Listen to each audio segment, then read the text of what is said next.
इस वक्त मैं मौजूद हूँ खैरतल प्याज मंडी के अंदर। जैसा कि आप सभी को पता है कि राजस्थान में अपना एक अलग नाम रखने वाली प्याज मंडी के अंदर मौजूद हूँ। मैं यहाँ पर आया हुआ हूँ पप्पू भाई प्रधान जी के पास। तमाम जानकारियों से अवगत कराऊंगा, क्योंकि यहाँ पर मैं किसानों की बात करूँ तो काफ़ी किसानों के अब भी डाउट है कि यार आगामी क्या होगा भाव। तमाम जानकारियों से मैं आपको रूबरू कराने वाला हूँ।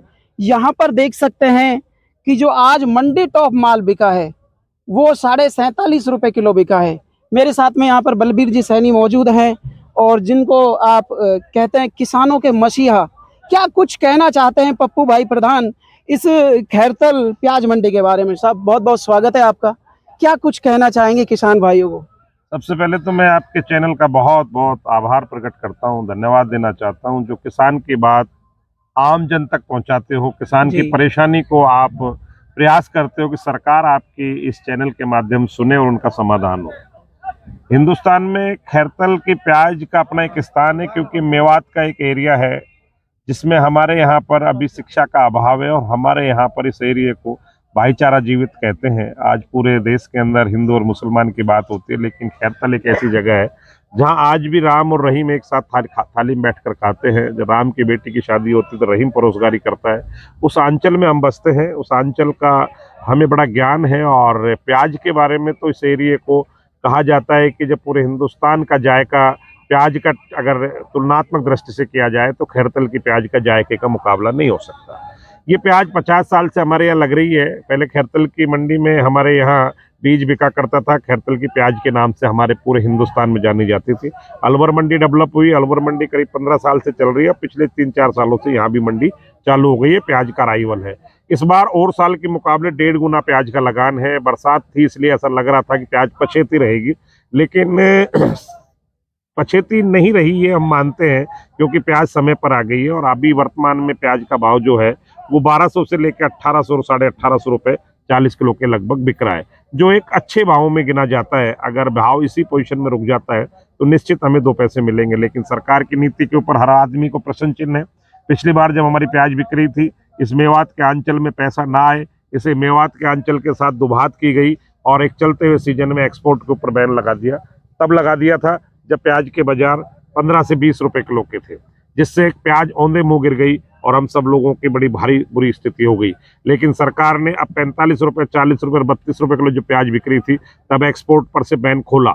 ऐसा लगता है कि महाराष्ट्र को पैसा मिले, क्योंकि वहाँ चुनाव है, वहाँ के किसानों को ध्यान में रख के शायद सरकार ने एक्सपोर्ट खोला।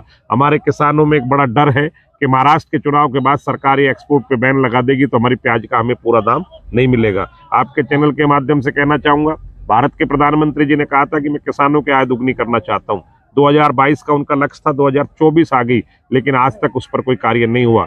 मैं तो आपके इस चैनल के माध्यम से सरकार से निवेदन करना चाहूँगा कि चुनाव हो तब अगर आप किसान के बारे में सोचेंगे तो निश्चित किसान कमजोर हो जाएगा। समय रहते हुए सरकार को सोचना चाहिए कि किसानों की उपज में जो लागत लगती है उसे उसके पूरा मुनाफा मिलना चाहिए। वैसे तो ये प्याज एक ऐसी चीज़ है जिस पे किसान को आर्थिक मजबूती होती है। यही वो फसल है जिससे आदमी इंतजार करता है कि पिता की आंख बनवाऊंगा, माँ के कपड़े लाऊंगा, बहन की शादी करूंगा, बुआ का भात भरूंगा, बेटे की फीस जमा कराऊंगा।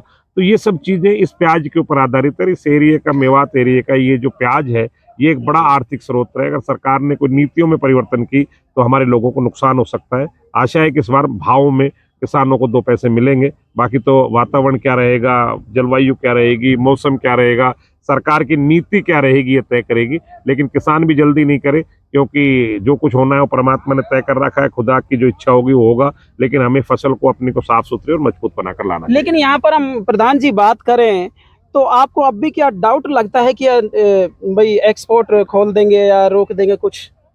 ये तो आप सब लोगों के सामने मैंने अभी आपको उदाहरण दिया ना। पिछली बार एक अच्छा बाजार हमें मिल रहा था, 800 से लेकर 700 से 800-900 रुपए प्याज बिक रही थी, और सरकार ने एक रात में बैन लगा दिया एक्सपोर्ट पे। एक्सपोर्ट पे बैन लगता ही प्याज औंधे मुंह आ गई। हमें डर इस बात का है कि महाराष्ट्र के चुनाव के तुरंत बाद अगर सरकार एक्सपोर्ट पर बैन लगाएगी तो इस एरिए का, मेवात का किसान अपने आप को लुटा पिटा ठगा सा तो महसूस करेगा, लेकिन कमजोर हो जाएगा। अगर एक्सपोर्ट पर बैन नहीं लगा, बाजार सामान्य रहे, सामान्य का मतलब अगर 1000 रुपए के ऊपर नीचे बाजारें चलते हैं तो हमारे लोगों को 2 पैसे मिलते हैं। यूं तो जो आदमी फसल बोता है, बाजार में बेचना जाता है, वो चाहता है कि उससे महंगी से महंगी बिके। और यूं तो 300 रुपए किलो लहसुन बिक गई तो भी कोई फर्क नहीं पड़ा। और आज की स्थिति में अगर मान लीजिए 25 से लेकर 40 रुपए किलो में प्याज बिक रही है तो कोई बहुत ज्यादा महंगी नहीं है। क्योंकि और वस्तुओं की बात करें हम तो हमें ऐसा लगता है कि किसान ही तो एक ऐसा व्यक्ति है जो पर आधारित दूसरों के आधार पर भाव तय करता है। जी। अपना प्रोडक्शन पैदा करने वाला अगर सुई भी बनाता है, हवाई जहाज बनाता है तो अपनी रेट खुद तय करता है। लेकिन किसान की रेट हम लोग तय करते हैं, जिन्हें आड़ती कहते हैं, जिन्हें हम आड़ती की भाषा में तो इसलिए कहते हैं कि हम मध्यस्थता करते हैं। लेकिन जो लोग इनको समझते नहीं वो हम लोगों को हमको जमाखोर बताते हैं, हम लोगों को दलाल बताते हैं। जबकि सत्य है नीलाम प्रक्रिया में भागीदारी होती है, सरकार की प्रक्रिया है, किसान का पैसा किसान को दिया जाता है, पूरा तोल कराए किसान, पूरा मोल ले किसान और अपना नगद रुपया लेके जाए। जब मंडी के अंदर सरकार ने कृषि उपज मंडी बनाई थी तब ये कहा था कि जो फसल है, जो सौदा है उसको देखो, बाजार भाव लगाओ और अच्छा लगे तो लो और किसान का भी अच्छा लगे तो बेचे। इस तरह की प्रक्रिया है। बहुत बहुत धन्यवाद। आपने हमें एक लास्ट सवाल और जानना चाहेंगे प्रधान जी, आपका खैरतल आगमन हुआ है, आपकी फड़ है खैरतल के अंदर, लेकिन यहाँ के किसानों को क्या सजेशन देना चाहेंगे? क्योंकि काफ़ी किसान भाई जल्दबाजी भी कर रहे हैं। काफ़ी किसानों का ये भी कहना है, ये तो खैर आपने डाउट क्लियर कर दिया कि भाई यहाँ पर हम देखें तो कुछ ऐसी आशंका बनी हुई है कि यार जल्दी करो जल्द करो। देखिए, किसानों को ये मन में रखना चाहिए, फसल की जितनी अच्छी गुणवत्ता होगी। अलवर में मेरा आड़त का काम है, मैंने वहाँ भी 20 साल पहले आड़त की थी, वहाँ मैंने बहुत सी तकलीफें झेली लेकिन किसानों ने साथ दिया। और यहाँ का जो मंडी डेवलप होने का सबसे बड़ा जो है वो किसानों का साथ देना। आज खैरतल में भी हमने मंडी डेवलप की है, खैरतल में भी आज सैकड़ों लोग काम कर रहे हैं, नजदीक का किसान माल लेके आ रहा है। किसानों से यही निवेदन है कि अपनी प्याज को पक्का कर लाएं, 50 किलो से कम का कट्टा भरें, पूरी ग्रेडिंग करें, जैसा माल क्वालिटी का हो 3 क्वालिटी बनाएं। जिससे क्या है कि अगर आप क्वालिटी बनेंगी तो लोग ग्राहक आएगा तो पैसा मिलेगा। अगर हम दाल में 3 लोग खाना खाने वाले हैं, एक आदमी दाल रोटी खाता है, एक आदमी गोश्त खाता है, एक आदमी चटनी रोटी खाता है, तीनों को अलग अलग थाली में डाल के देंगे तो आराम से खाएंगे और तीनों को अगर एक ही थाली में डाल के देंगे तो नहीं खा सकते। इसीलिए क्वालिटी बिकती है।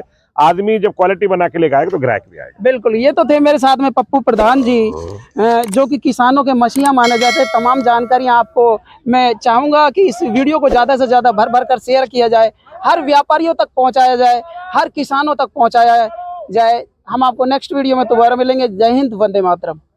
ठीक है, थैंक यू सर।